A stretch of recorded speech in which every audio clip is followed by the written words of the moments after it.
زاویار اپنا موبائل گھر بھول جاتا ہے اور سوہا اس کا موبائل دینے آفس جاتی ہے، جہاں پہ کرن پہلے سے موجود ہوتی ہے اور زاویار کے ساتھ بہت زیادہ بے تکلف ہو رہی ہوتی ہے۔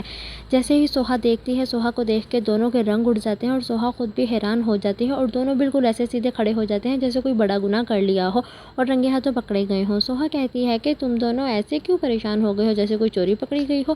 زاویار سمجھانے کی کوشش کرے گا کہ ایسا کچھ نہیں ہے جیسا تم سمجھ رہی ہو، لیکن سوہا اب دونوں کی بات نہیں سنتی۔ کرن تو خاموش کھڑی رہتی ہے کیونکہ وہ یہی سب تو چاہتی تھی کہ سوہا ان دونوں کو ایسی حالت میں دیکھ لے اور دونوں میں دراڑ آ جائے۔ سوہا اس کا موبائل دیتے ہوئے بس یہ کہتی ہے کہ جس تعلق کو پوشیدہ رکھا جائے اس میں کوئی نہ کوئی بات ضرور ہوتی ہے۔ یہ کہہ کے وہ بنا ان کی بات سنے وہاں سے نکل جاتی ہے اور زاویار پریشان ہو جاتا ہے کہ کیسے یقین دلائے گا۔ زرکا اب ریاض سے خلا لے کے اسفند کے ساتھ نکاح کرنے والی ہے اور ایسا بہت جلد ہونے والا ہے کیونکہ زرکا ایک بے دل اور ڈھیٹ لڑکی ہے، وہ کسی بھی حد تک جا سکتی ہے۔ ذکیہ جب یہ بات سوہا کو بتائے گی کہ زرکا اسفند کو لے کے اپنے دل میں کوئی امیدیں جگائے پھر رہی ہے، جب سوہا اسفند کا نام سنتی ہے تو وہ حیران رہ جاتی ہے کیونکہ سوہا جانتی ہے کہ زرکا بہت ہی خودسر اور خود غرض لڑکی ہے جو صرف اپنی خواہشیں پوری کرنے کے لیے کسی بھی حد تک جا سکتی ہے۔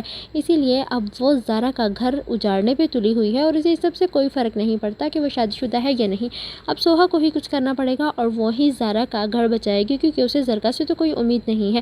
اسی لیے وہ اپنی ساس کو یقین دلاتی ہے کہ آپ فکر نہ کریں، میں کچھ نہ کچھ کروں گی اور زرکا کو ایسا کرنے سے ہم روک لیں گے۔ سوہا جب گاڑی میں جا رہی ہوتی ہے تو اس کی نظر زاویار پہ پڑتی ہے جو کہ لوگوں کی مدد کر رہا ہوتا ہے۔ زیمل اسے یہ بات سمجھاتی ہے کہ جب آپ کو کسی سے محبت ہو جاتی ہے تو آپ کو اس کی زندگی سب سے زیادہ عزیز ہو جاتی ہے، پھر آپ اس شخص کے بغیر ایک لمحہ بھی نہیں رہ سکتے۔ میرا بھی فاحد کے لیے یہی حال تھا۔ وہ اسے سمجھاتی ہے کہ جب تمہیں یہ سب باتیں زاویار کے لیے محسوس ہونے لگ جائیں تو سمجھ جانا تمہیں اس سے محبت ہو گئی ہے۔ سوہا کو واقعی زاویار کی طرف اٹریکشن ہونے لگ گئی ہے۔ جب سے کرن آئی ہے سوہا کو زاویار سے محبت ہونے لگ گئی ہے کیونکہ سوہا کو ڈر لگنے لگ گیا ہے کہ کہیں کرن واقعی زاویار کو اسے چھین نہ لے۔ اسی لیے اب وہ دل ہی دل میں زاویار کو چاہنے لگی ہے اور اسے محبت بھی کرنے لگی ہے۔